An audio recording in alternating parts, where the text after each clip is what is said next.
This is Math 6, Lesson 7-8, Circle Graphs. A circle graph is a graph of data in which the entire circle represents the whole. Each sector in the circle represents part of that whole. Now, when reading a circle graph, you need to understand that all of the percentages have to equal up to 100. If we were to add all of these percentages up, 30 and 20 is 50, 50 plus 25 is 75, 13 and 12 is another 25, so all of these add up to 100%. If your circle graph ever doesn't add up to 100%, then it is not an accurate circle graph, because the percentages must equal 100%. So, reading a circle graph here, favorite games of students, and no, I didn't misspell that, it is the English spelling of the word favorite. Okay. What percent of students name tennis as their favorite game? Well, we'll find tennis on the map, which is right here. Here is where tennis is, and if we look at tennis, it's 13%. So 13% of the students name tennis as their favorite game. If we were to look at the next question, it says, what percentage of students prefer soccer over chess? Soccer over chess. Well, let's look at this. If we look at this, soccer is 20%, chess is 12%. So soccer is 20% and chess is 12%.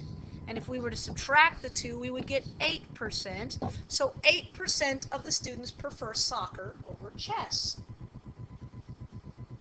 Now, reading a circle graph is quite simple. Creating a circle graph is a little bit more complicated. Actually, it's a lot more complicated.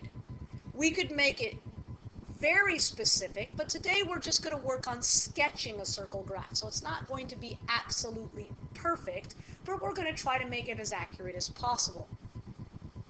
You've been looking over your weekly budget as a family, and you've determined that your weekly budget, $56 goes to savings, $33 goes to hobbies, $18 goes to food, and $24 goes to other things. We're going to make a circle graph of this budget. In order to do that, we need to know what $56, what percent of your weekly budget is $56, what percent of your weekly budget is $33, and so on. To do that, the first thing we have to do is we have to figure out how much do you spend total a week on these items. So if we add 56, 33, 18, and 24, that's 10, 18, 21, 3, 5, 10, 11, 12, 13, $131 is your weekly budget. Okay, so you spend a total of $131 a week. Now, in order for us to figure this out, we're going to have to do several percentage problems, 3 to be exact. Okay, so remember, to change a fraction to a percent, we make it equal to x over 100, because I can make all of these fractions, because savings is $56 out of $131. So 56 over 131 equals x over 100. I'm going to change this to a percentage. Remember, we did percentages earlier. Cross multiply, 131 times x has got to equal 56 times 100. So 131x equals 5600. Divide that by 131, and yes, I know this is not a nice division, but we're going to do it anyway several times, so we'll get really good at it. So I'm going to take 5600 and I'm going to divide it by 131. So 131 into 5600, I'm going to do that in a different color. 131 goes into 560, approximately 4 times, I'm thinking. 4 times 1 is 4, 4 times 3 is 12, 4 times 4 plus 1 is 5, 524. 560 minus 524 is 36. Bring down my 0. 131 goes into 360 twice, because I know 131 times 2 is 262, and it won't go in 3 because that would be 390 something. So 2 times 1 is 2, 2 times 3 is 6, 262. If I subtract this, 10 minus 2 is 8. 15 minus 6 is 9. That gives me 98. And x is 0. So 131 goes into 980 about 7 times, I'm thinking. Sometimes 1 is 7, sometimes 3 is 21, sometimes 1 is 9 is 17. That gives me 63 left over. So to the nearest percent, this would be 43%, wouldn't it? Because if I'm going to round this to the nearest percent, 42.7 rounds to approximately 43%. So up here on my lovely little box, I'm going to tell them that this is 43%. 43% of my budget goes to savings. Okay, hobbies are $33. So hobbies, $33 out of $131 is what percent of my weekly budget. So 33 over 131 equals x over 100. Cross multiply, 131x is going to equal 33 times 100, which is 3,300. Okay, I skipped a step there, but you should have figured that out by now. Divide by 131. Again, I'm going to do this in a different color. So I'm going to take 131 and I'm going to divide it into 3,300. So 131 goes into 330. Okay. Twice. I'm pretty sure because it can't go in 3 times. 2 times 1 is 2. 2 times 3 is 6. 2 times 1 is 2. 330 minus 262 is 68. Bring down my 0. 131 goes into 685 times. 5 times 1 is 5. 5 times 3 is 15. 5 times 1 is 5 plus 1 is 6. 680 minus 655 is 25. Bring down that extra 0 that I'm annexing. 131 goes into 250 one time, 131. Okay, so this is 119 left over. So 25.1 hobbies are approximately 25% of the weekly budget. So we'll go back up here to the weekly budget and put 25% right here. Now I'm going to figure out food. Let's do food over here.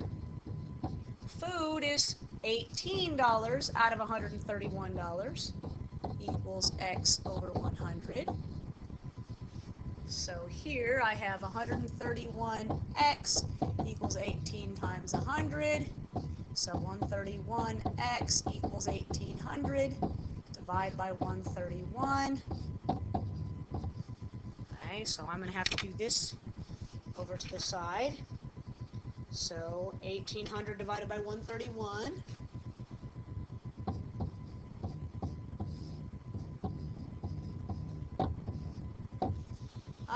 131 goes in 180 one time. And that's going to be 49. Bring down a 0. 131 will go into 490. I'm thinking about 3 times. 393. So that's going to give me 997 left over here. Annex my 0. Whoops, I'm running out of space. I'm thinking 7 times. 7 times 1 is 7. 7 times 3 is 21. 7 times 1 is 7 plus 2 is 9. Yep. Okay, so I'm going to get 13.7. Remember, we're rounding these to the nearest whole number percent. So 13.7 rounds to approximately 14%. So up here, food is 14%. Now I could do the last one, or I could be really wise, because remember I told you that all circle graphs have to equal 100%. So let's figure out what 43 plus 25 plus 14 equals. If I add those up, 5 and 4 is 9, 10 and 12, 4, 5, 6, 7, 82%. We have 82% right now. If I take 100%, these equal 82%. 100% minus 82% means that I'm left with this one being at 18%. Okay, so now I have all my percentages. Now that I have that, I can figure out how to sketch my circle graph. First thing I'm going to do is try to find the center. It's about there. That's about right.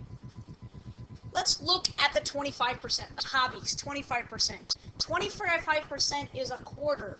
So if I was to take 1/4 of this circle, it would look like that. Okay, not perfect, but close. So this is hobbies.